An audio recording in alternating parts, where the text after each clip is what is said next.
കേരള മാധ്യമ രംഗത്താണെങ്കിൽ നമ്മുടെ മലയാളികൾ കാണുന്നതിന് മുന്നേ ഈ ചർച്ചാ മേഖലയിലേക്ക് കടന്നു വരുന്നത് ഏകദേശം ഒരു 14-15 വർഷങ്ങൾക്ക് മുന്നെയാണ് എൻ്റെ ഒരു ശരിയാവുക. 10 വർഷങ്ങൾക്ക് മുന്നേ. അതിന് മുന്നേ കാരണം ജോലി സാധ്യതയിലേക്ക് വരുന്ന ആ സമയത്ത് തന്നെ വായന ഒരു ശീലമായിരുന്നു കേട്ടത്. അപ്പോൾ ഇതിലേക്ക് വന്ന ആ വഴിയെക്കുറിച്ചൊന്ന് വിശദമാക്കാനാണ്. ചർച്ചാ മേഖലയിലേക്ക് കടന്നു വരുന്നതും അതിനു മുന്നേ വായനയിലേക്ക് കടന്നു വരുന്നതും ഒന്ന് പ്രതിപാദിച്ചാൽ മതി. എല്ലാവർക്കും നമസ്കാരം. എനിക്ക് തോന്നുന്നത് ഇത് 3ാമത്തെ തവണയാണെന്ന് തോന്നുന്നു ഞാൻ കൊച്ചി ഇൻ്റർനാഷണൽ ബുക്ക് ഫെസ്റ്റിവലിൽ പങ്കെടുക്കുന്നത്. വലിയ സന്തോഷം. ഹരി ചോദിച്ചത് വായനാശീലത്തിനെ കുറിച്ചാണ്.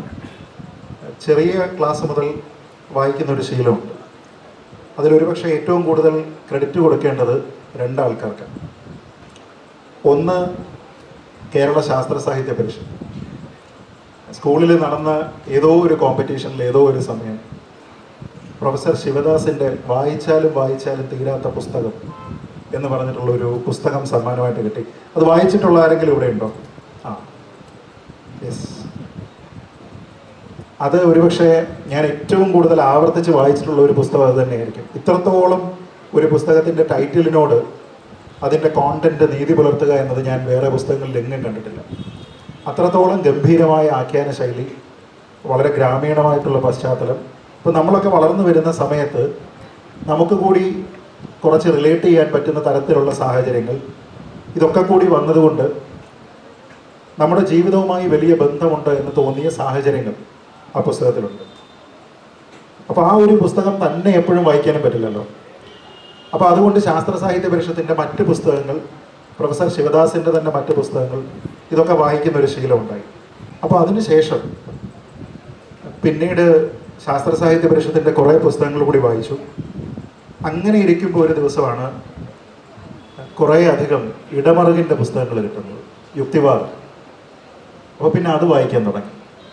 അപ്പോൾ അത് വായിച്ചതിൻ്റെ പ്രധാന താല്പര്യം തന്നെ ഒരു വിശ്വാസിയായിട്ടുള്ള എന്നെ കൺവേർട്ട് ചെയ്യിക്കാനായിട്ട് ഈ പുസ്തകങ്ങൾക്ക് സാധിക്കുമോ എന്നറിയുക കൂടിയാണ്. സാധിച്ചില്ല. പക്ഷേ ഇടമറുകിൻ്റെ ഏതാണ്ട് പബ്ലിഷ് ചെയ്തിരിക്കുന്ന എല്ലാ പുസ്തകങ്ങളും ഒരുപക്ഷെ ഞാൻ വായിച്ചിട്ടുണ്ടാകും. ഏറ്റവും കൂടുതൽ യുക്തിവാദ പുസ്തകം ആണ് ഞാൻ വായിച്ചിട്ടുള്ളത്. അപ്പോൾ അങ്ങനെ വായന ഒരു രസം എന്നതിനപ്പുറത്തേക്ക് അത് പോയിട്ടില്ല. കാരണം ഒന്ന്, നമ്മുടേതായിട്ടുള്ള സാഹചര്യവുമായി ചേർന്ന് നിൽക്കുന്ന പുസ്തകങ്ങൾ വായിക്കാനുള്ള താല്പര്യം. 2, ഒരു പുസ്തകത്തിന് എൻ്റെ വിശ്വാസത്തിനെ കൺവേർട്ട് ചെയ്യാൻ പറ്റുമോ എന്നുള്ള താല്പര്യം. പക്ഷെ അപ്പോഴും ഇതൊരു സീരിയസ് വായനയിലേക്ക് പോയിട്ടില്ല. അതിനുശേഷം ഈ സ്കൂളുകളിലൊക്കെ നിരന്തരം മത്സരങ്ങളിൽ പങ്കെടുക്കും, പ്രസംഗ മത്സരങ്ങൾ. പക്ഷെ അതിന് മുമ്പ് വിഷയം കിട്ടും. വിഷയം കിട്ടി 3 വിഷയങ്ങൾ കിട്ടും. അതിലൊന്നായിരിക്കും ചോദിക്കുക. ആ ഒരു പാറ്റേൺ സ്ഥിരമുള്ളത് കൊണ്ട് നമുക്ക് കടന്നുകൂടുന്നതിന് ഒരു ടെംപ്ലേറ്റ് ഉണ്ട്, ഒരു ഓപ്പണിംഗ് പാരഗ്രാഫ് ഉണ്ട്. അത് ഏത് വിഷയമാണെങ്കിലും അതിന് പറ്റുന്ന ഒരു ഓപ്പണിംഗ് പാരഗ്രാഫ് ഉണ്ട്, ഒരു കൺക്ലൂഷൻ ഉണ്ട്. അതിൽ 1-2 വേരിയേഷൻസ് ഉണ്ട്. ഇപ്പം ദേശീയോദ്ഗ്രഥനമാണ് ചേർക്കേണ്ടതെങ്കിൽ അതിൽ എന്ത് മാറ്റണം, എന്ത് ചേർക്കണം, ഇതൊക്കെയുണ്ട്. പിന്നെ കുറച്ച് അഡീഷണൽ കോണ്ടന്റ് മാത്രം മതി. അപ്പോൾ അത് മാത്രം പഠിച്ചു വെച്ചിട്ട് എല്ലാ മത്സരങ്ങളിലും പോകുന്നു, അവിടെ എല്ലാം വിജയിയാകുന്നു. അപ്പോൾ ഞാൻ സ്വയം വിചാരിക്കുന്നു ഞാൻ വലിയ പ്രസംഗകനായി കഴിഞ്ഞു എന്നാണ് വിചാരിക്കുക. പക്ഷെ പിന്നീട് ഈ UP കാലഘട്ടമൊക്കെ കഴിഞ്ഞ് അങ്ങോട്ട് പോകുന്ന സമയത്ത് പെട്ടെന്ന് ഈ 3 വിഷയം നേരത്തെ തരുന്ന പരിപാടി അവസാനിച്ചു. കോമ്പറ്റീഷന് വരുന്നു, അവിടെ വെച്ചിട്ട് വിഷയം തരുന്നു, 5 മിനിറ്റ് പ്രിപ്പറേഷൻ ടൈം, വന്ന് പ്രസംഗിക്കുക. മൈലപ്രയിൽ മൗണ്ട് ബഥനി സ്കൂളിൽ എന്തോ ആണ്. ഞാൻ അങ്ങനെ വന്ന് നിൽക്കുന്നു, ഒരു പേപ്പർ തരുന്നു. പേപ്പറിൽ എന്തോ ഒരു വിഷയം എഴുതിയിട്ടുണ്ട്. ആ വിഷയം എന്താണെന്ന് എനിക്ക് നേരെ വായിക്കാൻ പോലും പറ്റിയില്ല. അതെന്താണെന്ന് ഇപ്പോഴും ഓർമ്മയില്ല. എന്തോ ഒരു വിഷയം, എനിക്കതിനെക്കുറിച്ച് ABCD അറിയില്ല. അത് വായിച്ചിട്ട് തന്നെ എന്താണെന്ന് മനസ്സിലാവുന്നില്ല. പിന്നല്ലേ അതിനെക്കുറിച്ച് സംസാരിക്കുക. അപ്പോൾ ഞാൻ ചെയ്ത നല്ല കാര്യം, അവിടെ ചെന്നിട്ട് ഇത് വേറെന്തോ ആണെന്ന ധാരണയിൽ സംസാരിക്കാൻ പോയില്ല. നമ്മുടെ പതിവ് ഓപ്പണിംഗ് പാരഗ്രാഫ് ഉണ്ടല്ലോ, ആ ഓപ്പണിംഗ് പാരഗ്രാഫ് അങ്ങ് ഇറക്കി. എന്നിട്ട് ഇന്നതാണ് വിഷയമെന്ന് പറയുമല്ലോ, അത് പറയാൻ പോലും അറിയില്ല. അവിടെ വെച്ചിട്ട് പിന്നെ സ്റ്റേജിൽ നിന്നിട്ട് ഇങ്ങനെ അങ്ങനെ നിന്നു. അങ്ങനെ നിന്ന് കഴിഞ്ഞപ്പോഴത്തേക്ക് ഹ്യൂജ് ഓഡിയൻസ്, സ്കൂൾ ഫെസ്റ്റിവൽ ആണല്ലോ, നിറയെ വിദ്യാർത്ഥികൾ, പല സ്കൂളുകളിൽ നിന്നുള്ള വിദ്യാർത്ഥികൾ, അവരുടെ രക്ഷിതാക്കൾ, അധ്യാപകർ, നിരവധി ആൾക്കാർ, അങ്ങേ അറ്റം വരെ ഇങ്ങനെ ആളാണ്. അപ്പോൾ ഒന്ന് ആലോചിച്ച് നോക്കാം, ഇങ്ങനെ തട്ടിൽ കയറി നിൽക്കുകയാണ് നമ്മൾ, ഒറ്റയ്ക്ക്, മൈക്കൊക്കെ ഉണ്ട്, പക്ഷെ ഒന്നും പറയാനില്ല, അടിച്ച് നിൽക്കുക. അതോടുകൂടി അന്നത്തെ ദിവസം ഞാൻ പ്രസംഗ മത്സരത്തിൽ നിന്ന് റിട്ടയർ ചെയ്യുകയാണെന്ന് തീരുമാനിച്ചു. എന്നിട്ട് ഞാൻ അവരോട് പറഞ്ഞു, ഞാൻ ഈ വിഷയത്തെക്കുറിച്ച് നേരത്തെ തയ്യാറെടുപ്പ് നടത്തിയിട്ടില്ല, അതുകൊണ്ട് എനിക്കിതിനെക്കുറിച്ചൊന്നും പറയാനില്ല. എന്നിട്ട് കൺക്ലൂഡിങ് പാരഗ്രാഫും കൂടി ചേർത്ത് അവസാനിപ്പിച്ചിട്ട് ഞാൻ അവിടെ നിന്ന് ഇറങ്ങി. അപ്പോൾ ഇറങ്ങി ഇങ്ങനെ നടന്നു വരുന്ന സമയത്ത് ഈ ആൾക്കാരൊക്കെ ഇങ്ങനെ ചിരിക്കും, കളിയാക്കുന്ന ഡയലോഗുകൾ ഇതൊക്കെ ഉണ്ട്. അപ്പോൾ ഞാൻ തല ഉയർത്തി ആരെയും നോക്കാതെ ഇങ്ങനെ നടന്നു പോവുകയാണ്. അപ്പോൾ അതിനിടയ്ക്ക് ആൾക്കാർ ഓരോ കമൻറ്റുകളൊക്കെ പറയുന്നതൊക്കെ കേൾക്കാം. അപ്പോൾ നാണം കെട്ട് ആ സമയത്ത് തീരുമാനിച്ചു ഇനി മുതൽ ഇതിലില്ല. അപ്പോൾ എന്നെ സ്ഥിരം ഇത്തരം പരിപാടികൾക്ക് കൊണ്ടുപോകുന്നത് എൻ്റെ ചേട്ടനാണ്, മൂത്ത ചേട്ടനാണ്. അപ്പോൾ ചേട്ടനോട് ഞാൻ പറഞ്ഞു ഇത് അവസാനത്തേതാണ്, ഇനിയില്ല എന്ന് പറഞ്ഞു. ചേട്ടൻ അപ്പോൾ ഒന്നും പറഞ്ഞില്ല. പക്ഷെ കുറച്ച് ദിവസം കഴിഞ്ഞപ്പോഴത്തേക്ക് എന്നോട് പറഞ്ഞു, നീ ഇത്തവണ പൊട്ടിപ്പോയതിൻ്റെ കാരണം എന്താണെന്ന് നിനക്ക് മനസ്സിലായോ എന്ന് ചോദിച്ചു. ആ കാരണം, നേരത്തെ കുറേ സാധനം സ്റ്റാൻഡേർഡ് ടെംപ്ലേറ്റിൽ പഠിച്ചു വെച്ച് നേരത്തെ തരുന്ന വിഷയത്തിനനുസരിച്ച് അതിൽ ഓൾട്ടർ ചെയ്ത് അത് നീ പോയി നിൻ്റെ കോൺഫിഡൻസിൽ അടിക്കുക ചെയ്യുക. ലോങ് ടേമിൽ അത് നല്ലൊരു സ്ട്രാറ്റജിയല്ല. അപ്പോൾ നിനക്ക് ഈ കിട്ടുന്ന വിഷയം എന്താണെന്ന് മനസ്സിലാക്കി അതിനെക്കുറിച്ച് 5 മിനിറ്റ് പ്രസംഗിക്കണമെങ്കിൽ നിനക്ക് വായന വേണം. ആ വായിക്കാൻ നീ തയ്യാറാണെന്നുണ്ടെങ്കിൽ മാത്രമേ ഇനി ഇതിൽ വിജയിക്കാൻ പറ്റൂ. അപ്പം ഞാൻ പറഞ്ഞില്ല, അങ്ങനെ റിസ്ക് ഒന്നും എടുക്കുന്നില്ല, ഇനി പരിപാടി ഇല്ല എന്ന് വെച്ചു. പക്ഷെ പിന്നെ പതുക്കെ ചെറിയ രീതിയിൽ വായന തുടങ്ങി. ചേട്ടൻ അത്യാവശ്യം നല്ല ബുക്ക് കളക്ഷൻ ഉണ്ട്. അപ്പോൾ പലതരം ബുക്കുകൾ അങ്ങനെ വായിച്ചൊക്കെ തുടങ്ങി. പിന്നെ ഒരു കോൺഫിഡൻസ് വന്നപ്പോൾ വീണ്ടും കോമ്പറ്റീഷന് പേര് കൊടുക്കാൻ തുടങ്ങി. വരുന്ന വിഷയങ്ങളൊക്കെ ദൈവം സഹായിച്ച് അറിയാവുന്ന വിഷയങ്ങളായി. അങ്ങനെ അതിൽ സംസാരിക്കുന്നു. വീണ്ടും ഇതേപോലെ കലോത്സവ വേദികളിൽ വരുന്നു, മത്സരങ്ങളിൽ പങ്കെടുക്കുന്നു, സമ്മാനങ്ങൾ കിട്ടുന്നു, അങ്ങനെയായി. പക്ഷേ അന്ന് തുടങ്ങിയ ആ ഒരു ശീലം, കയ്യിൽ കിട്ടുന്നത് എന്തും വായിക്കുക എന്നുള്ളൊരു ശീലം, ആ ശീലം പിന്നെ താത്തു വെച്ചില്ല. അത് പിന്നെ തുടർന്ന് തന്നെ പോന്നു. പക്ഷെ ഉണ്ടായ ഒരു ചേഞ്ച് ഏതാണ്ട് ഒരു 2000ങ്ങളുടെ തുടക്കം മുതൽ ഫിക്ഷൻ പൂർണ്ണമായിട്ടും വായന അവസാനിപ്പിച്ചു. അതിനുശേഷം ഞാൻ വിരലിലെണ്ണാവുന്ന ഫിക്ഷൻ പുസ്തകങ്ങൾ മാത്രമേ വായിച്ചിട്ടുണ്ടാവുള്ളൂ. പിന്നെ കംപ്ലീറ്റ് നോൺ ഫിക്ഷൻ, ചരിത്രം, അങ്ങനത്തെ കാര്യങ്ങളിലേക്ക് പോയി. കയ്യിൽ കിട്ടുന്ന എന്തും വായിക്കും എന്നുള്ളൊരു ശീലമുണ്ട്. പക്ഷേ ഫിക്ഷൻ കഴിവതും കയ്യിൽ വരാതിരിക്കാൻ നോക്കുമായിരുന്നു. അങ്ങനെ ഒരു പരിപാടി മാത്രമാണ് ചെയ്തത്. അത് പിന്നീട് ഇങ്ങനെ തുടർന്ന് വന്നാണ് 2015 ഈ ടെലിവിഷൻ ഡിബേറ്റുകളിലേക്ക് വരുന്നത്. വളരെ യാദൃശ്ചികമായിട്ട് വരുന്ന ഒരു സംഭവം. ഇപ്പോൾ ഈ നേരത്തെ പറഞ്ഞതുപോലെ നിരീക്ഷകൻ എന്ന് പറയുക, പല വിഷയങ്ങളെക്കുറിച്ച് സംസാരിക്കുക എന്ന് പറയുമ്പോഴെല്ലാം അതിലൊരു വൈഡ് റീഡിങ് വേണം. അത് കേവലം അതിൻ്റെ സർഫസിലുള്ള റീഡിങ് കൊണ്ട് കാര്യമില്ല. കാരണം ഒരു ചർച്ചയാണ്, പ്രസംഗമല്ല. പ്രസംഗമാണെങ്കിൽ ചോദ്യം ചോദിക്കുന്നതും ഉത്തരം പറയുന്നതും ഞാൻ തന്നെയാണ്. അപ്പോൾ ഇവിടെ നിന്ന് ഞാൻ പ്രസംഗിക്കുകയാണെങ്കിൽ എനിക്ക് പറയാം, അപ്പോൾ നിങ്ങൾ എന്നോട് ചോദിക്കും ഇങ്ങനെയല്ലേ എന്ന്. നിങ്ങൾ ചോദിച്ചിട്ടല്ല, അത് ഞാൻ തന്നെ ഉണ്ടാക്കുന്ന ചോദ്യമാണ്. നിങ്ങളുടെ മനസ്സിൽ ചിലപ്പോൾ വേറൊരു ചോദ്യമായിരിക്കും. പക്ഷേ എനിക്ക് അങ്ങനെ ഒരു സൗകര്യമുണ്ട്. പക്ഷേ ഡിബേറ്റ് അതല്ല. ഡിബേറ്റ് ഞാൻ എൻ്റെ വശം പറയും, പക്ഷേ അപ്പുറത്തിരിക്കുന്ന ആൾ എന്ത് ചോദിക്കും എന്ന് എനിക്ക് ആൻറ്റിസിപ്പേറ്റ് ചെയ്യാൻ കഴിയണമെന്നില്ല. അതിന് മറുപടി പറയണം. അത് വളരെ കൺസൈസായിട്ട് 2 മിനിറ്റിനകത്തിൽ നിൽക്കുന്ന മറുപടി പറയണം. അതിന് നമ്മൾ ഈ പ്രസംഗത്തിൻ്റെ പോലെ ഒന്ന് എൻജിൻ ചൂടായി വരാനുള്ള സമയം കിട്ടത്തില്ല. പെട്ടെന്ന് പോയിന്റിലേക്ക് പോകണം. ആ പോയിന്റുകൾ ചിലപ്പോൾ 2ഓ 3ഓ ആയിരിക്കുന്നത് പ്രിസൈസായിട്ട് പറയാൻ പറ്റണം. പിന്നെ ഇതിനൊക്കെ ഉപരി ഈ ഓർമ്മയും ആർട്ടിക്കുലേഷനും ഒന്നും മാത്രമല്ല, ഈ ആ സമയത്ത് പറയുക എന്നൊരു സംഭവം. ഒരു ചോദ്യം ചോദിച്ചിട്ട് 2 സെക്കൻഡിൽ നമ്മൾ ഈ ആൻസർ പ്രോസസ്സ് ചെയ്തിട്ട് പറയുക എന്നൊരു സംഭവമുണ്ട്. കാരണം ഇത് ലൈവ് ടെലിവിഷനാണ്, പരിമിതമായിട്ടുള്ള സമയമേ ഉള്ളൂ, എയർ ടൈമിന് വിലയുണ്ട്. നമ്മൾ അവിടെ മൗണ്ട് ബദനി സ്കൂളിലെ പോലെ ബബ്ബ അടിക്കാൻ പോയാൽ നമ്മുടെ അവസരം പോകും, വേറെ ആളിലേക്ക് ആങ്കർ പോകും, പിന്നെ ജീവിതത്തിൽ എല്ലാ കാലവും നാണക്കേടുമാവും. അപ്പോൾ അതിൻ്റേതായിട്ടുള്ളൊരു കോൺസ്റ്റൻറ്റ് എഫർട്ട് എന്ന രീതിയിൽ കയ്യിൽ കിട്ടുന്നത് എന്തും വായിക്കാനുള്ള ഒരു ശ്രമം. ഇപ്പോൾ പറഞ്ഞു വരുമ്പോൾ അദ്ദേഹം ചർച്ച തുടങ്ങിയത് മലയാള മാധ്യമത്തിലല്ല എന്നുള്ളതാണ് സത്യം. പക്ഷേ നമ്മളെല്ലാവരും പറയാം മലയാളത്തിലെ നിരീക്ഷകൻ എന്ന രീതിയിലാണ് പലരും വന്നിരുന്നത്. ചർച്ചകളുടെ തുടക്കം എവിടെ വെച്ചായിരുന്നു? അല്ലെങ്കിൽ ആദ്യം പോയ ആ ഒരു മീഡിയം അല്ലെങ്കിൽ മാധ്യമം ഏതായിരുന്നു നോക്കുക? ആദ്യം പോയത് ടൈംസ് നൗ ആണ്, കളരി അർണബ് ഗോസ്വാമിയുടേതാണ്.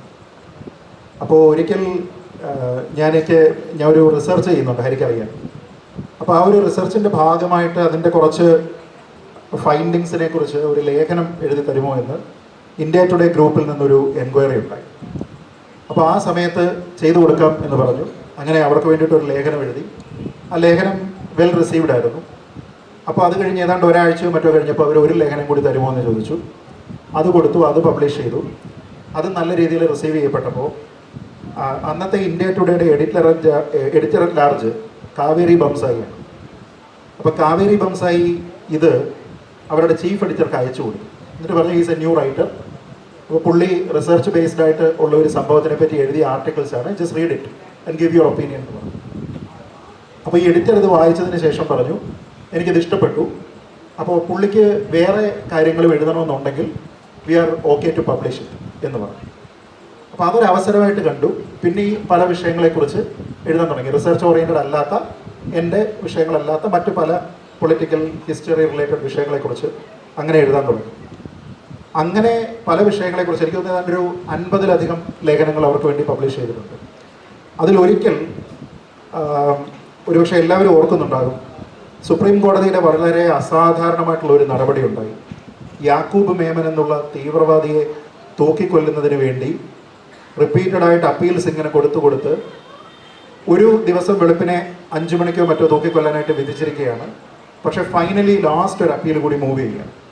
അപ്പോൾ സുപ്രീം കോടതി രാത്രി 12 മണിക്കോ 12:30 മറ്റോ ഓപ്പൺ ചെയ്ത് ഇത് കേട്ട് അവസാനം 3 മണിയോടുകൂടി എന്തോ ഇയാളെ തൂക്കിക്കൊല്ലണം എന്ന് പറഞ്ഞ് വീണ്ടും ആ വെർഡിക്റ്റ് പാസ്സാക്കുന്നു.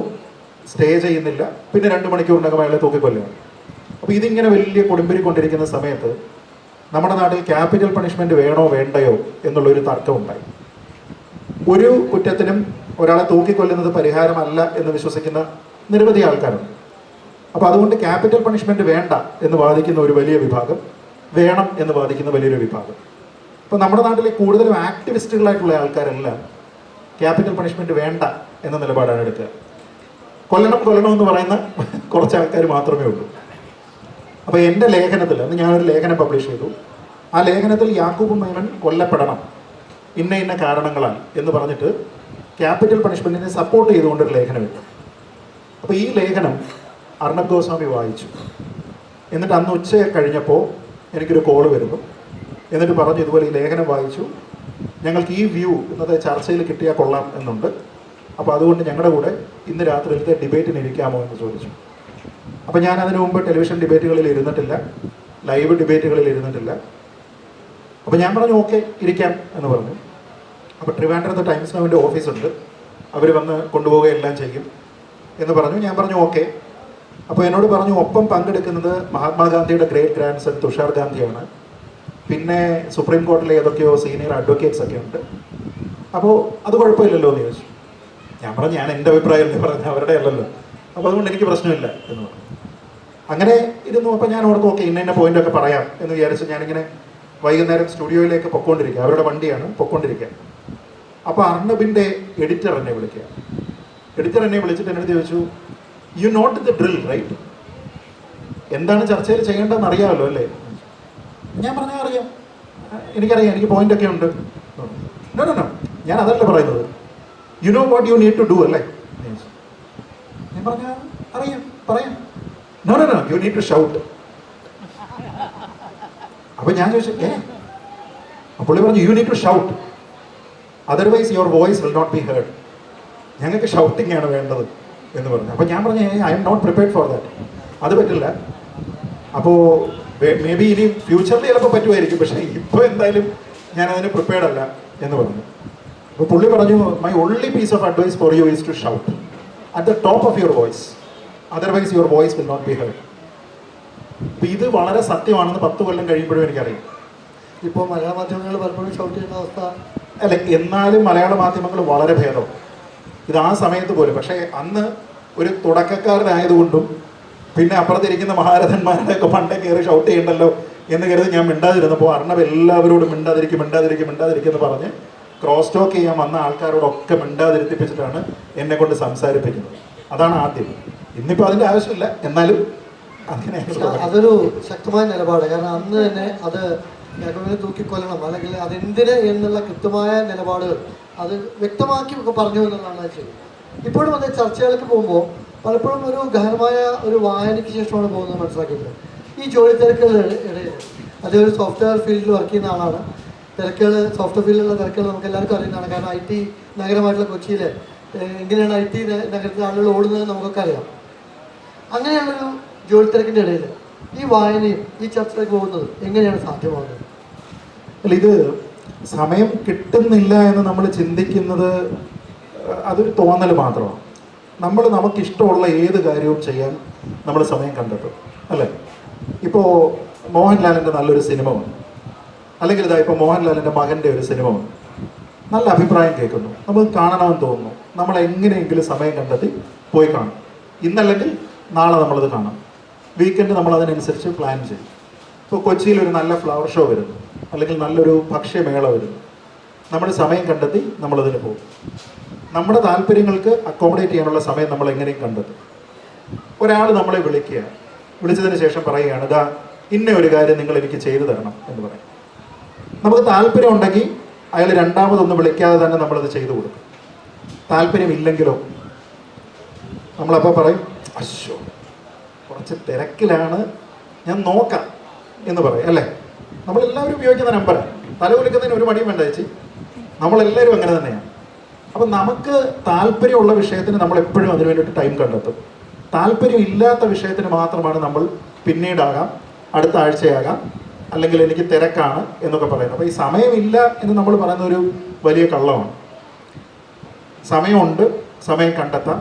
പാഷനായിട്ട് നമ്മൾ സ്വീകരിച്ചിരിക്കുന്ന ഏത് കാര്യത്തിനും നമ്മൾ സമയം കണ്ടെത്തും. ഇപ്പോൾ സോഫ്റ്റ്വെയർ ഫീൽഡിൽ വർക്ക് ചെയ്യുന്ന തിരക്കുള്ള മേഖല എന്ന് പറഞ്ഞുകൊണ്ടാണ്. അതിൽ വളരെ ഭംഗിയായിട്ട് ചിത്രം വരയ്ക്കുന്ന എത്രയോ ആൾക്കാരുണ്ട്. അവരവരുടെ പാഷനായിട്ട് അത് കൊണ്ട് നടക്കാറുണ്ട്, എക്സിബിഷൻസ് നടത്താറുണ്ട്. സോഫ്റ്റ്വെയർ മേഖലയിലുള്ള നിരവധി ആൾക്കാർ ഫിലിം ഇൻഡസ്ട്രിയിൽ വർക്ക് ചെയ്യുന്ന ആൾക്കാരുണ്ട്, ആക്റ്റീവായിട്ട് വർക്ക് ചെയ്യുന്ന ആൾക്കാർ ഇപ്പോഴും ഉണ്ട്. സോഫ്റ്റ്വെയർ മേഖലയിൽ ഇരുന്നുകൊണ്ട് തന്നെ ഡ്രാമയിൽ പോകുന്ന ആൾക്കാരുണ്ട്. അപ്പോൾ ഇതിനെല്ലാം സമയം ആൾക്കാർ കണ്ടെത്തുന്നു.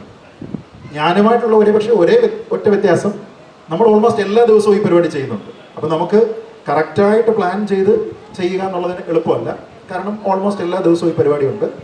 പക്ഷേ അതെൻ്റെ പാഷനാകുമ്പോൾ ഞാൻ അതിനെപ്പറ്റി റിസർച്ച് ചെയ്യാൻ സമയം കണ്ടെത്തും. അപ്പോൾ ഇന്ന് വൈകുന്നേരം എന്തൊക്കെ വിഷയങ്ങളാണ് ചാനലുകൾ ചർച്ച ചെയ്യുക എന്ന് എനിക്ക് ഊഹിക്കാൻ പറ്റും. അപ്പോൾ അത് ഇന്ന വിഷയമായിരിക്കാം, അതല്ലെങ്കിൽ ഇന്നതാവാം എന്ന് കരുതിയിട്ട് നമ്മൾ അതുമായി ബന്ധപ്പെട്ട ഒരു പ്രിപ്പറേഷൻ ഉണ്ട്. അതിൽ വരുന്ന വിഷയം അനുസരിച്ച് അതിൽ നമ്മൾ പങ്കെടുക്കുമ്പോൾ നമ്മൾ പ്രിപ്പയർ ചെയ്തിരിക്കുന്ന വേറെ 3-4 വിഷയങ്ങൾ ചർച്ചയാകുന്നില്ല എന്നുള്ളൊരു സംഭവം. പക്ഷേ അതിന് വേണ്ടിയിട്ടുള്ള നമ്മുടെ പ്രിപ്പറേഷൻ വേസ്റ്റ് ആകുന്നില്ല. ഇത് ഏതെങ്കിലും ഒരു ഘട്ടത്തിൽ നമുക്ക് ഉപയോഗിക്കാനായിട്ട് പറ്റും. ഇന്നല്ലെങ്കിൽ നാളെ ചിലപ്പോൾ ആ വിഷയം വീണ്ടും പൊങ്ങി വരാനുള്ള സാധ്യതയുണ്ട്. അപ്പോൾ ഇതൊരു കോൺസ്റ്റൻ്റ് ആയിട്ടുള്ള നമ്മുടെ തന്നെ ഒരു എക്സസൈസാണ്. അതിനുള്ള സമയം എന്ന് പറയുമ്പോൾ ഇപ്പോൾ ഈ ചർച്ചകൾ വൈകിട്ട് ഒരു 7 മുതൽ 9 വരെയാണ് അതിൻ്റെ പീക്ക് ടൈം. പക്ഷേ ആ വിഷയം ഉണ്ടാകുന്നത് അപ്പോഴാവണമെന്നില്ല. ഇപ്പോൾ ഒരു കോർട്ട് വെർഡിക്റ്റ് ആകാം, പുതുതായിട്ട് പാസ്സാക്കുന്ന ഒരു നിയമമാകാം, രാഷ്ട്രീയമായിട്ടുള്ള ഒരു പ്രശ്നമാകാം, ഒരു സ്ഥലത്ത് നടക്കുന്ന സംഘർഷമാകാം, ഒരു റിലീജിയസ് ആയിട്ടുള്ള കാര്യമാകാം. ഇതെല്ലാം തന്നെ ഒരു തുടർച്ചയാണ്. അപ്പോൾ ഇതിനെപ്പറ്റി, അതിൻ്റെ ബാക്ക്ഗ്രൗണ്ടിനെ പറ്റിയൊക്കെ നമുക്ക് മനസ്സിലാക്കാനും എടുക്കാനും ഉള്ള സമയം ധാരാളമുണ്ട്. അപ്പോൾ രാത്രി എന്നൊരു സംഭവം ഉള്ളതുകൊണ്ട് ഞാൻ ഇത്തരം പരിപാടികൾ, വായന, അത്തരം കാര്യങ്ങളെല്ലാം രാത്രിയിൽ മാത്രം ചെയ്യാനായിട്ട് എടുക്കുക. അപ്പോൾ അതുകൊണ്ട് പലപ്പോഴും ഒരു 2:30-3 മണി ഒക്കെ ആകുമ്പോഴാണ് കിടക്കുക. അതിലേക്കാണ് വന്നത്. കാരണം അങ്ങനെ പലപ്പോഴും രാത്രികൾ, ഏറ്റവും കൂടുതൽ രാത്രികളിൽ ഓൺലൈനായിരിക്കുന്ന, സജീവമായി നമുക്ക് മറുപടി തരുന്ന ഒരാൾ ഇദ്ദേഹമായിരിക്കും. പലപ്പോഴും പല കാര്യങ്ങൾക്കും നമ്മൾ രാത്രി 10 മണി കഴിഞ്ഞാൽ ആരും വിളിച്ചാൽ കിട്ടില്ല, അല്ലേ? 10 മണി അല്ലെങ്കിൽ 11 മണി കൂടി വന്നാൽ.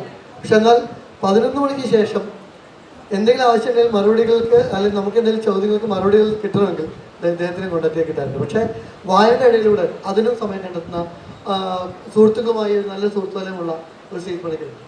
അപ്പോൾ ശ്രീത്തിനെ ഒരു സുഹൃത്ത് ബന്ധത്തിൽ, അല്ലെങ്കിൽ വേറെ ബന്ധങ്ങളൊന്നും അല്ലാതെ തന്നെ നല്ല സുഹൃത്ത് ബന്ധങ്ങൾ ഉണ്ടെങ്കിൽ കൂടി ഒരു സാമൂഹ്യ മേഖലയിൽ അല്ലെങ്കിൽ ഒരു രാഷ്ട്രീയ മേഖലയിലേക്ക് കടന്നു വരാൻ എന്തെങ്കിലും സാധ്യതകൾ ഇല്ല. അത് വളരെ സബ്ജക്റ്റീവായിട്ടുള്ള ഒരു ചോയ്സാണ്. അപ്പോൾ എന്നെ സംബന്ധിച്ചിടത്തോളം ഈ ഒരു ഘട്ടത്തിൽ അതിനെന്നെ പ്രിവെൻറ്റ് ചെയ്യുന്ന ഒരുപാട് ഘടകങ്ങളുണ്ട്. അതിനെ കോംപ്രമൈസ് ചെയ്ത് പോയെങ്കിൽ മാത്രമേ എനിക്കിപ്പോൾ അങ്ങനെ ഒരു എൻട്രി സാധ്യമാവൂ. അപ്പോൾ അത് എന്നോട് തന്നെ ഞാൻ കാണിക്കുന്ന, അല്ലെങ്കിൽ എൻ്റെ കുടുംബത്തിനോട് കാണിക്കുന്ന ഒരു നീതികേടാണ്. അഥവാ ഞാൻ അങ്ങനെ ഒരു ജോലി എടുത്തു കഴിഞ്ഞാൽ അത് മറ്റുള്ള ആൾക്കാരോട് കാണിക്കുന്ന ഒരു നീതികേടാണെന്നുള്ള ബോധ്യം എനിക്കുണ്ട്. അതൊക്കെ അല്ലാത്ത ഒരു ഘട്ടം ഉണ്ടെങ്കിൽ വേണമെങ്കിൽ ആ സമയത്ത് ചിന്തിക്കാം. പക്ഷേ ഇപ്പോൾ എൻ്റെ ചിന്തയിലേ അതില്ല. വളരെ വ്യക്തമായിട്ടുള്ളൊരു ഉത്തരം. ഇനി ചർച്ചകളിലേക്ക് കടന്നു വരാം. പലപ്പോഴും അങ്ങ് നടന്ന ചർച്ചകൾ, രാഷ്ട്രീയ പാർട്ടിയുടെ പേരെടുത്ത് തന്നെ പറയുകയാണെങ്കിൽ കമ്മ്യൂണിസ്റ്റ് പാർട്ടിക്കെതിരെയാണ് അങ്ങ് പലപ്പോഴും അങ്ങയുടെ പോസ്റ്റുകളാണെങ്കിലും അല്ലെങ്കിൽ ചർച്ചകളാണെങ്കിലും നിലപാടുകൾ എടുത്തിട്ടുള്ളത്. എന്തുകൊണ്ടാണ് ഒരു കമ്മ്യൂണിസ്റ്റ് നിലപാടുകൾക്ക് എതിരെ നിൽക്കുന്നത്, അല്ലെങ്കിൽ അങ്ങനെ ഒരു പോസ്റ്റുകൾ ഇടുന്നത് എന്നൊരു ചോദ്യമുണ്ട്. ഒന്നാമത്തെ കാര്യം, നമ്മൾ ഇന്ന് കമ്മ്യൂണിസം എന്ന് പറയപ്പെടുന്നത് അല്ല യഥാർത്ഥ കമ്മ്യൂണിസം എന്നുള്ള ബോധം കൊണ്ടാണ്. നമ്മൾ ഇന്ന് കാണുന്നതൊക്കെയും കമ്മ്യൂണിസമാണ്, അല്ലെങ്കിൽ കമ്മ്യൂണിസ്റ്റ് പാർട്ടി ചെയ്യുന്നതും പ്രവർത്തിക്കുന്നതും പറയുന്നതുമെല്ലാം കമ്മ്യൂണിസമാണ് എന്ന് ധരിക്കുന്നുണ്ടെങ്കിൽ അങ്ങനെയല്ല. ഒറിജിനൽ കമ്മ്യൂണിസം എന്ന് പറയുന്നത് വേറൊന്നാണ്. അതിനെക്കുറിച്ച് എനിക്ക് കൃത്യമായ ബോധ്യമുണ്ട്. അത് നയങ്ങളുടെ അടിസ്ഥാനത്തിലാണ്. ഇപ്പോൾ നമ്മൾ ആരോഗ്യം എന്ന് പറയുന്നതിന് കൺവെൻഷനലായിട്ടുള്ള ഒരു ഇടത് നയമുണ്ട്. കൃഷി, അതിന് കൺവെൻഷനലായിട്ടുള്ള ഒരു ഇടത് നയമുണ്ട്. വിദ്യാഭ്യാസം എന്ന് പറയുന്നതിന് കൺവെൻഷനലായിട്ടുള്ള ഒരു ഇടത് നയമുണ്ട്. ആ നയമാണ് അവർ പറയുന്നതെങ്കിൽ ദാറ്റ് ഈസ് ഫൈൻ, കാരണം അത് ഐഡിയോളജിക്കൽ പൊസിഷനാണ്. പക്ഷേ ഇന്നത്തെ കമ്മ്യൂണിസ്റ്റ് പാർട്ടി ഇതിലേത് മേഖലയാണെങ്കിലും നമ്മളതിലെടുത്താൽ ഇടതുപക്ഷത്തിൻ്റെ പ്രഖ്യാപിത നയമാണോ നടപ്പാക്കുന്നതെന്ന് ചോദിച്ചാൽ അല്ല. അപ്പോൾ അതിലൊരു വലത് വ്യതിയാനം ഒരു പക്ഷേ വന്നിട്ടുണ്ടാകും, അല്ലെങ്കിൽ ഇടത് ഐഡിയോളജി ഇന്നത്തെ കാലത്തിന് ചേർന്നതല്ല എന്ന തോന്നൽ അവർക്കുണ്ടാകും. നമ്മൾ കുറച്ചു കാലം മുമ്പ് കണ്ടതാണ് വൈരുദ്ധ്യാത്മക ഭൗതികവാദം എന്നത് ഈ ഒരു വിശ്വാസ പ്രമാണത്തിൻ്റെ അടിസ്ഥാന തലമാണെങ്കിലും അത് കേരളത്തിലെ സാഹചര്യത്തിൽ അത്രത്തോളം നടപ്പാക്കാൻ പറ്റുന്നതല്ല എന്ന് പറഞ്ഞത് കമ്മ്യൂണിസ്റ്റ് പാർട്ടിയുടെ കേരളത്തിലെ സെക്രട്ടറിയാണ്, ഗോവിന്ദ മാഷ്. അപ്പോൾ അതെന്തുകൊണ്ടാണ്? കേരളത്തിലേക്ക് അഡാപ്റ്റ് ചെയ്യാൻ പറ്റാത്തത് കൊണ്ടാണോ, അതോ ഇത് ഇവിടെ ഇനി ആ രീതിയിൽ പ്രോസ്പർ ചെയ്യില്ല എന്നുള്ള തിരിച്ചറിവ് കൊണ്ടാണോ എന്നുള്ള ചോദ്യമുണ്ട്. എന്നിട്ടും നിങ്ങൾ ഇതാണ് കമ്മ്യൂണിസം, ഞങ്ങളതാണ് നടപ്പാക്കാൻ പോകുന്നത് എന്ന് നോക്കിക്കഴിഞ്ഞാൽ അങ്ങനെയല്ല. ഇത് ഞാൻ പറയുന്ന സമയത്ത് ഇതൊരു വിഷയമാണ്. നിങ്ങളെന്താ തുടർച്ചയായിട്ട് കമ്മ്യൂണിസ്റ്റ് പാർട്ടിയെ CPM വിമർശിക്കുന്നത് എന്ന ആൾക്കാർ എൻ്റെ അടുത്ത് ചോദിക്കും. ഇപ്പം ഞാനല്ലല്ലോ വിമർശിക്കുന്നത്, CPI അല്ലേ, കമ്മ്യൂണിസ്റ്റ് പാർട്ടി ഓഫ് ഇന്ത്യ അല്ലേ CPM വിമർശിക്കുന്നത്. അപ്പോൾ എന്ത് ചെയ്യും? CPI സംഖ്യയാണെന്ന് പറയുമോ? എന്നെ എങ്ങനെയല്ലേ വിളിച്ചേ? നിങ്ങൾ CPM വിരുദ്ധനാണ്, നിങ്ങൾ ഇടതുപക്ഷ വിരുദ്ധനാണ്, നിങ്ങൾ സംഘപരിവാറിൻ്റെ ഏജന്റാണ്, നിങ്ങൾക്ക് പൈസ തരുന്നത് സംഘികളാണ് എന്ന് എന്നോട് പറയും. ഞാൻ ചോദിക്കുന്നത് ബിനോയ് വിശ്വത്തിന് കൊടുക്കുന്നത് ഞാനാണോ? ബിനോയ് വിശ്വത്തിന് പൈസ കൊടുക്കുന്ന സംഘികളാണോ? RSSൻ്റെ ഓഫീസിൽ നിന്നോ മാരാർജി ഭവനിൽ നിന്നോ ആണോ നമ്മുടെ മന്ത്രിസഭയിലുള്ള CPI മന്ത്രിമാർക്ക് നിലപാട് സ്വീകരിക്കാൻ പൈസ കൊടുക്കുന്നത്? അല്ല. അപ്പോൾ അവർക്ക് അവരുടെ കോർ ഐഡിയോളജി ഇതല്ല എന്നുള്ള ധാരണയാണ്. ആ ധാരണ ഉള്ളത് കൊണ്ടാണ് അവർ തിരുത്തുന്നതിന് വേണ്ടി നിൽക്കുന്നത്. അപ്പോൾ അങ്ങനെ തിരുത്താൻ വേണ്ടി നിൽക്കുന്ന സമയത്ത് ചിലപ്പോൾ ഞാനും അവരും ഒരു പക്ഷത്തായിരിക്കാം. അപ്പോൾ CPI പറയുന്നത് CPM പിന്തുടരുന്നത് ഇടതുപക്ഷ നയങ്ങളല്ല എന്നാണ്. CPIക്ക് ആ ബോധോദയം ഉണ്ടാകുന്നതിന് ഒരു 4 വർഷം മുമ്പേ മുതൽ ഞാൻ ചുരുങ്ങിയത് പറയുന്നു. അപ്പോൾ അവരെന്നെ വിളിച്ചൊന്ന് ആദരിക്കണമെന്നാണ് എനിക്ക് പറയുന്നത്. ഇനി ഇപ്പോൾ പറഞ്ഞ ആ കാര്യത്തിലേക്ക് വരാം, ചോദ്യങ്ങളിലേക്ക് വരാം.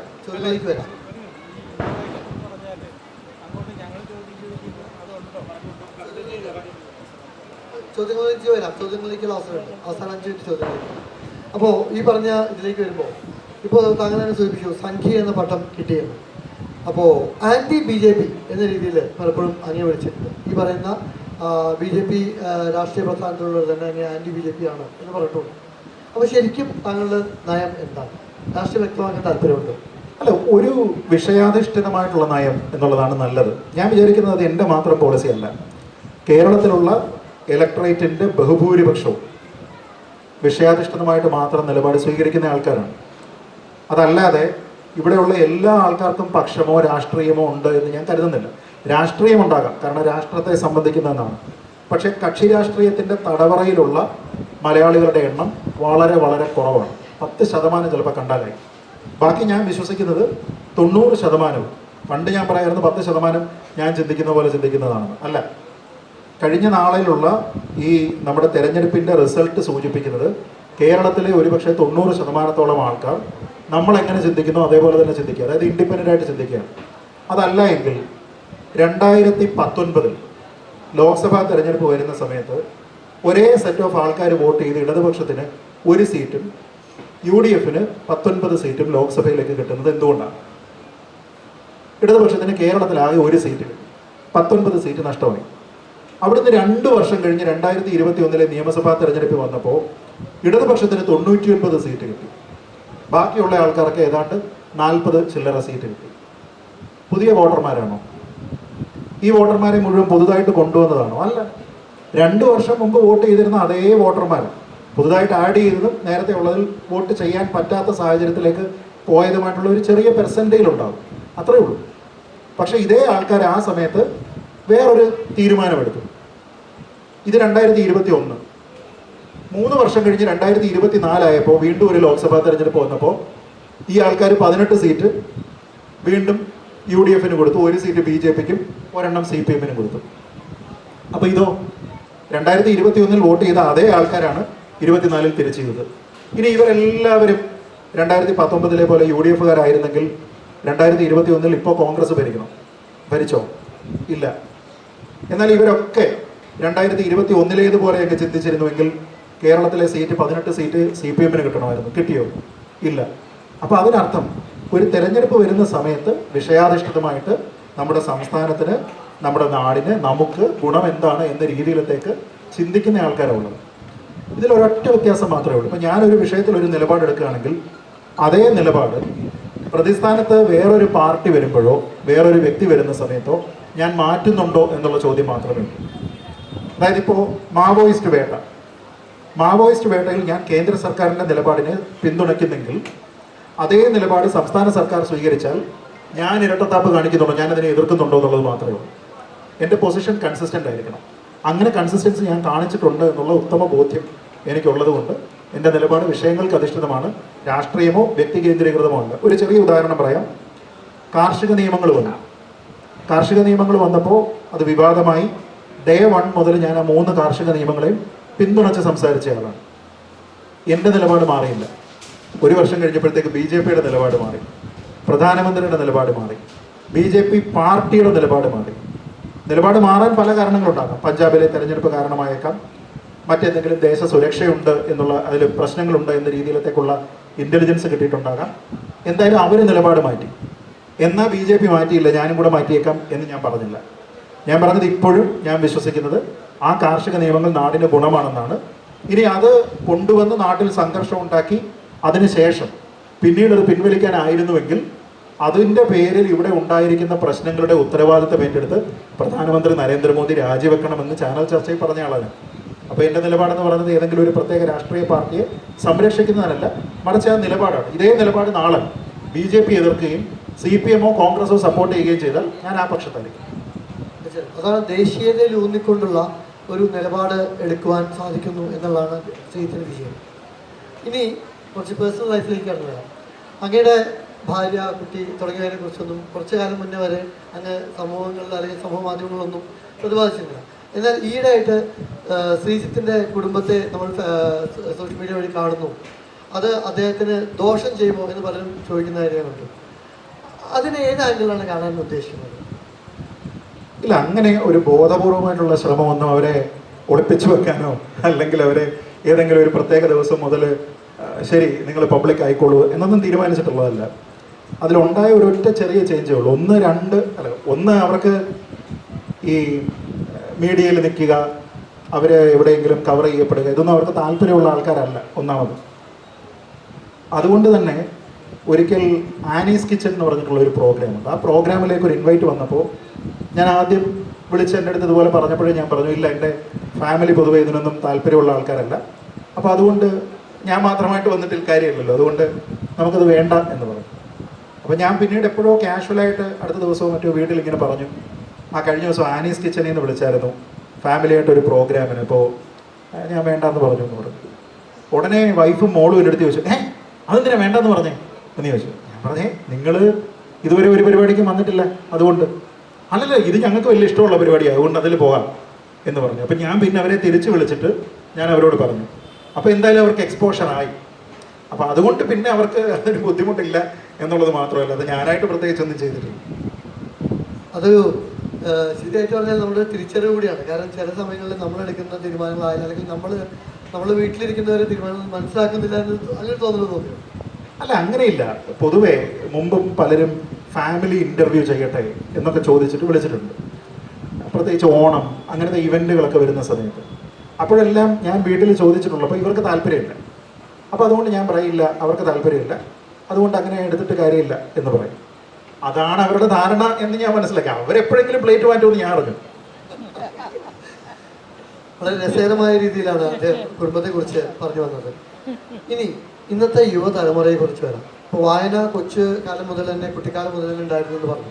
ഇപ്പോഴത്തെ കുട്ടികളുടെ വായന സോഷ്യൽ മീഡിയ വഴിയും അല്ലെങ്കിൽ ആ രീതിയിലേക്ക് ഒരു കാലത്ത് അങ്ങനെയായിരുന്നു. പക്ഷെ ഇപ്പോൾ യുവതലമുറ അതിൽ നിന്നും മാറി വായന എന്ന ശീലമേ ഇല്ലാത്തൊരു അവസ്ഥയിലേക്കാണ് കാര്യങ്ങൾ പോകുന്നത്. അതായത് പുസ്തക വായനയില്ല, സോഷ്യൽ മീഡിയ വഴിയുള്ള വായനയില്ല, അതേസമയം മറ്റുള്ള ലഹരികൾക്ക് അഡിക്റ്റ് ആയിക്കൊണ്ടുള്ള ഒരു തലമുറയാണ് ഇപ്പോൾ വളർന്നു വരുന്നത്.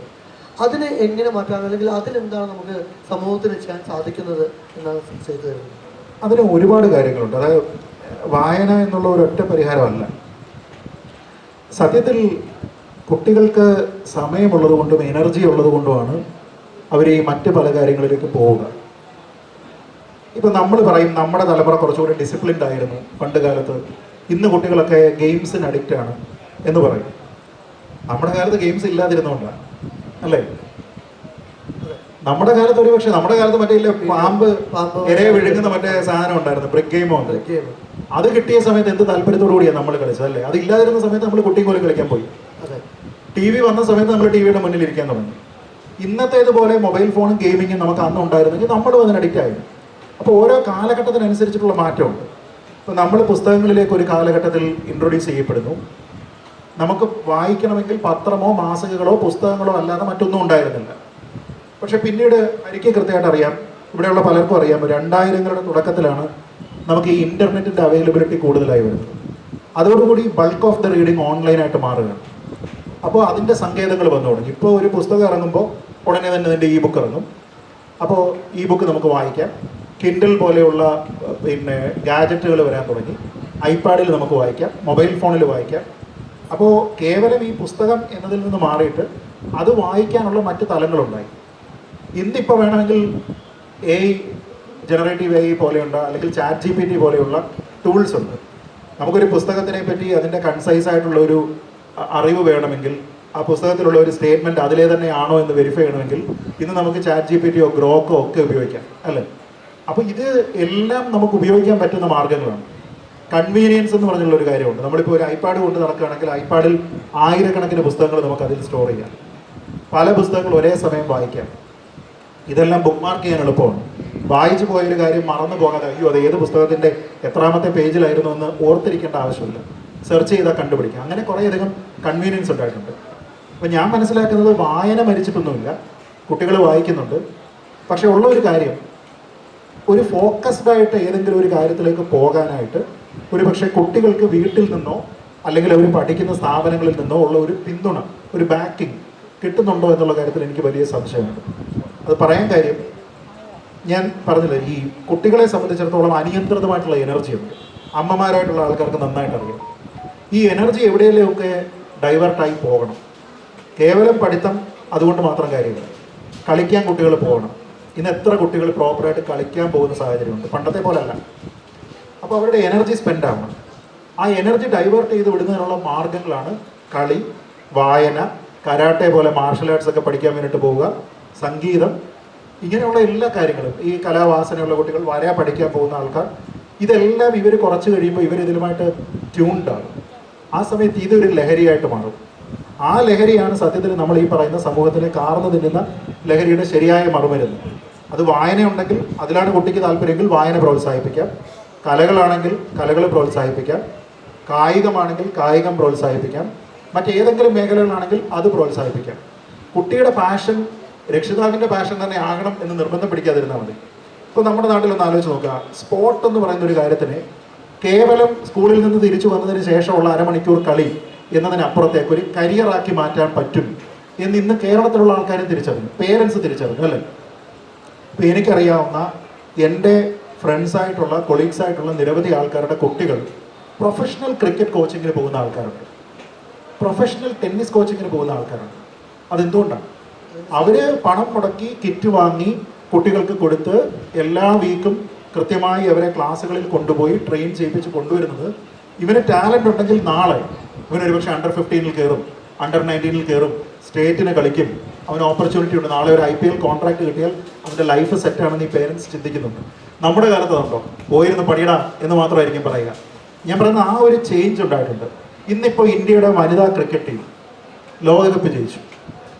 പെൺകുട്ടികളെ എത്രത്തോളം സ്പോർട്ടിനെ ഒരു കരിയറായിട്ട് എടുക്കാനായിട്ട് അത് ഹെൽപ്പ് ചെയ്യും എന്ന് ആലോചിച്ച് നോക്കുക. 1983 വേൾഡ് കപ്പ് ഇന്ത്യ ജയിക്കുന്ന സമയത്താണ് ഇവിടെ ക്രിക്കറ്റ് ഒരു വലിയ റിലിജിയനായി മാറാൻ തുടങ്ങുന്നത്. അതിനുശേഷമാണ് കൂടുതൽ ആൾക്കാർ താല്പര്യത്തോടു കൂടി വരുന്നത്. ഇനി അതേ റെവല്യൂഷൻ WPL-ലും ഈ വേൾഡ് കപ്പ് വിന്നും ഒക്കെ കൊണ്ട് സ്ത്രീകളുടെ സ്പോർട്ടിലുണ്ടാകും. അത് കേവലം ക്രിക്കറ്റിൽ മാത്രമല്ല മറ്റ് സ്പോർട്ടിലേക്ക് ഉണ്ടാകും. ഞാൻ പറയുന്നത് ഈ എനർജി ചാനലൈസ് ചെയ്യാനായിട്ട് ഈ മാർഗങ്ങളെല്ലാം സ്വീകരിക്കേണ്ടതാണ്. ഇനി ഇതൊന്നുമല്ല എങ്കിൽ പണ്ട് നമ്മുടെ നാട്ടിൽ വൈകുന്നേരങ്ങളിൽ സ്ഥിരമുള്ളൊരു പരിപാടിയുണ്ട്, 6 മണി കഴിയുമ്പോഴത്തേക്ക് വിളക്ക് കൊളുത്തി വെച്ചതിന് ശേഷം ആൾക്കാർ പോയിരുന്നിട്ട് കുടുംബമായിട്ട് അല്ലെങ്കിൽ കുട്ടികൾ ചേർന്നിട്ട് നാമം ജപിക്കുന്ന പരിപാടിയുണ്ട്. ഇന്ന് പല വീടുകളിലും അതില്ല. ക്രിസ്ത്യൻ ഫാമിലിയിൽ പിന്നെയുണ്ട്, ഹിന്ദു ഫാമിലിയിലൊക്കെ പലയിടത്തും അതില്ല. ഞാൻ പറഞ്ഞ ഒരു സ്പിരിച്വാലിറ്റി എന്ന് പറയുന്നത് പോലും ആൾക്കാർക്കൊരു ഗൈഡൻസ് ആണ്. ഒരു അമ്മൂമ്മ അല്ലെങ്കിൽ അച്ഛൻ ഒക്കെ നമ്മളോട് പറഞ്ഞു തരുന്ന നന്മയുടെയും തിന്മയുടെയും കഥ, അത് ആ കഥ മറന്നു കഴിഞ്ഞാൽ അതിലുള്ള നമ്മളെല്ലാം പറയില്ല മോറൽ ഓഫ് ദ സ്റ്റോറി. ഈ moral of the story stays. അതാണ് നമ്മളെ ആസ് എൻ ഇൻഡിവിജ്വൽ ഷേപ്പ് ചെയ്യുന്നത്, നമ്മുടെ നിലപാടുകളെ ഹെൽപ്പ് ചെയ്യുന്നത്. അപ്പോൾ അതിന് വേണ്ടിയിട്ട് കുട്ടികൾക്ക് തെറ്റായി പോകുന്നുണ്ടോ ഇല്ലയോ എന്ന കാര്യത്തിന് പേരൻസിൻ്റെ ശ്രദ്ധയുണ്ടാകണം. ഇന്ന് പല പേരൻസും വിചാരിക്കുന്നത് ഞാൻ വളരെ മോഡേൺ ലിബറൽ പേരൻ്റാണ്, എൻ്റെ കുട്ടിക്ക് വലിയ സ്വാതന്ത്ര്യമാണ് ഞാൻ കൊടുക്കുന്നത് എന്നൊക്കെയാണ്. അത് ഏറ്റവും വലിയ തെറ്റാണ്. നിങ്ങളുടെ കുട്ടിയുടെ 10 ഫ്രണ്ട്സ് ആരൊക്കെയാണെന്ന് നിങ്ങൾക്കറിയാമോ? പേര് സഹിതം നിങ്ങൾക്കറിയാമോ? അവർ എന്താണ് കുട്ടി താല്പര്യമുള്ള വിഷയങ്ങളെന്നറിയുമോ? കുട്ടി സ്കൂളിൽ പോയിട്ട് ഒരു ദിവസം എന്തായിരുന്നു എന്നുള്ളതിനെ പറ്റി അറിയുന്നു. ഈ സ്ഥലങ്ങളിലൊക്കെ നിങ്ങൾ കർക്കശക്കാരനായിട്ടുള്ള ഒരു പേരൻ്റ് ആവണ്ട, പക്ഷെ കുട്ടിയോട് വളരെ സൗഹൃദത്തോടു കൂടി സംസാരിച്ച് അവൻ്റെ അല്ലെങ്കിൽ അവളുടെ ടേസ്റ്റ് എന്താണെന്ന് അറിയുകയും തെറ്റ് കാണുകയാണെങ്കിൽ അത് തെറ്റാണ് എന്ന് പറഞ്ഞു കൊടുക്കുകയും ചെയ്യാൻ, അതിനാണ് മെൻറ്ററിങ് എന്ന് പറയുന്നത്. ഈ നമ്മൾ ഈ പേരൻറ്റിങ്ങിനെ പറ്റി പറയുമ്പോൾ ആ പേരൻറ്റിങ്ങിനേക്കാൾ ഉപരി അതിനകത്തൊരു മെൻറ്ററിങ് എന്ന് പറയുന്ന ഒരു കാര്യമുണ്ട്. അതിൽ നമ്മുടെ ലേണിങ്സ് ഉണ്ടാകും, നമ്മുടെ പോരായ്മകളുണ്ടാകും, നമ്മൾ ആസ്പയർ ചെയ്ത കാര്യങ്ങളുണ്ടാകും. അതല്ലാതെ എൻ്റെ താല്പര്യത്തിനനുസരിച്ച് എൻ്റെ കുട്ടി വളരണം, ഞാൻ പറയുന്ന കോഴ്സ് എടുത്ത് കുട്ടി പഠിക്കണം എന്ന് വാശി പിടിച്ചു കഴിഞ്ഞാൽ കുട്ടികൾ ഡീറെയിലായി പോകാനുള്ള സാധ്യതയും വളരെ കൂടുതലാണ്. ചർച്ചയുടെ അവസാന ഭാഗത്തേക്ക് വരുമ്പോൾ അങ്ങയോട് ചോദിക്കാനുള്ളത്, കുറച്ച് മുന്നേ ഒരു റിസർച്ചിനെ കുറിച്ച് പറയണ്ടേ, നേതാജി സുഭാഷ് ചന്ദ്രബോസിനെ കുറിച്ചുള്ള തിരോധാനം, അതിനെക്കുറിച്ച് ഏറ്റവും കൂടുതൽ ചർച്ചകൾ നടത്തിയിട്ടുള്ളതും എന്നാൽ ആധികാരികമായി പഠിക്കുകയും ആ വിഷയത്തിൽ ഒട്ടനവധി എനിക്ക് തോന്നുന്നത് ഒരു ടീം തന്നെ ഉണ്ടാക്കിയിട്ടുണ്ട്, ഉണ്ടല്ലേ? അതിനുവേണ്ടി ഒരു ടീം തന്നെ പ്രവർത്തിച്ചിട്ടുണ്ട്. അപ്പോൾ ആ മേഖലയിലേക്ക് കടന്നു വന്ന അങ്ങേക്ക് അതിനെക്കുറിച്ച് ഒരു പുസ്തകമാക്കുന്നതിനെക്കുറിച്ച് ചർച്ച അല്ലെങ്കിൽ അതിനെക്കുറിച്ചൊരു ആലോചന ഉണ്ടായിട്ടുണ്ടോ? അതിൽ ആക്ച്വലി പുസ്തകമുണ്ട്, ഇംഗ്ലീഷിലാണ്, പിന്നെ മറ്റ് ചില ഭാഷകളിൽ കൂടി. മലയാളത്തിലില്ല. അതാണ് ചോദിച്ചത്, മലയാളത്തിലേക്ക് അതേക്കുറിച്ച് പുസ്തകത്തെക്കുറിച്ച് ആലോചിച്ചിട്ടുണ്ടോ എന്നാണ്. ഒന്നത് വളരെ എക്സോസ്റ്റീവ് ആയിട്ടുള്ള ഒരു വർക്കാണ്. അത് പൂർണ്ണമായിട്ട് എഴുതുക എന്ന് പറഞ്ഞു കഴിഞ്ഞാൽ അത് ഒരു ഡെഡിക്കേഷൻ വേണ്ടുന്ന ഒരു കാര്യമാണ്. എനിക്ക് അത്രത്തോളം ടൈം സ്പെൻഡ് ചെയ്യാനായിട്ട് അതിലില്ല എന്നുള്ളത് കൊണ്ട് മാത്രമാണ് അത് ചെയ്യാത്തത്. പക്ഷേ പ്രൊഫഷണലായിട്ട് ട്രാൻസ്ലേറ്റേഴ്സ് ഉണ്ട്, അങ്ങനെയുള്ള ആൾക്കാരെ അപ്രോച്ച് ചെയ്ത് കഴിഞ്ഞാൽ എനിക്ക് തോന്നുന്നു കുറച്ച് ആൾക്കാർ അപ്രോച്ച് ചെയ്തിരുന്നു. അങ്ങനെയാണെങ്കിൽ സംശയമില്ല, അത് ചെയ്യാൻ പറ്റുന്നൊരു കാര്യമാണ്. കാരണം ഇന്നിപ്പോൾ അത് ഇന്ത്യയിലെ പല ഭാഷകളിലേക്ക് അത് കൺവേർട്ട് ആയിക്കൊണ്ടിരിക്കുന്നുണ്ട്, ട്രാൻസ്ലേറ്റ് ചെയ്യപ്പെടുന്നുണ്ട്. അപ്പോൾ അത് ഞാൻ കരുതുന്നത് ഇന്ത്യയിലുള്ള എല്ലാ ആൾക്കാരും അറിഞ്ഞിരിക്കേണ്ടുന്ന ഒരു കാര്യമാണ്. അതുകൊണ്ട് അത് നിലവിൽ ഇംഗ്ലീഷിലാണുള്ളത്. അത് വായിക്കുക എന്ന് ഞാൻ ആൾക്കാരോട് അഭ്യർത്ഥിക്കുകയാണ്. കാരണം നമ്മുടെ സ്വാതന്ത്ര്യ സമര ചരിത്രമെന്ന് പറയുന്നത് പൂർണ്ണമാകണമെങ്കിൽ അദ്ദേഹത്തിന് എന്ത് സംഭവിച്ചു എന്നതിനെക്കുറിച്ച് നമ്മൾ മനസ്സിലാക്കണം എന്നുള്ളതാണ് എൻ്റെ അഭിപ്രായം. അപ്പോൾ അതിന് വേണ്ടിയിട്ട് നിലവിലുള്ള പുസ്തകങ്ങൾ തന്നെ ഹെൽപ്പ് ചെയ്യും. പിന്നെ ഈ പറഞ്ഞൊരു കാര്യം വി ക്യാൻ കൺസിഡർ. അതെ, തീർച്ചയായിട്ടും നമ്മളുടെ സമയത്തിലേക്ക് കിടക്കുകയാണ്. കാരണം നേതാജി സുഭാഷ് ചന്ദ്രബോസിൻ്റെ തിരോധാനത്തെ കുറിച്ചുള്ള ചർച്ച എടുക്കുകയാണെങ്കിൽ എനിക്ക് തോന്നുന്നത് നമ്മളന്ന് ക്ലബ് ഹൗസിൽ എടുത്ത സമയത്ത് ഏകദേശം ഒരു 4-5 എപ്പിസോഡിൽ കൂടുതൽ അത് ചർച്ചയിലേക്ക് പോയി. അപ്പോൾ അത്രയും പറഞ്ഞാൽ തീരാത്തൊരു വിഷയമായതുകൊണ്ട് തന്നെയാണ് നമ്മൾ അതിലേക്ക് ഇന്ന് കടക്കാത്തതും. ഇന്ന് ഇതുവരെ സമൂഹം അറിയാത്ത അല്ലെങ്കിൽ പലപ്പോഴും പ്രസിഡന്റ് വരെ സെയ്ത്ത് പറഞ്ഞ പോലെ പലപ്പോഴും നമ്മൾ ചോദിക്കാത്ത കുറേ ചോദ്യങ്ങൾ അദ്ദേഹത്തോടെ നമ്മൾ ചോദിക്കാൻ ഉദ്ദേശിച്ചതും അദ്ദേഹം ഇവിടെ പങ്കുവെച്ചതും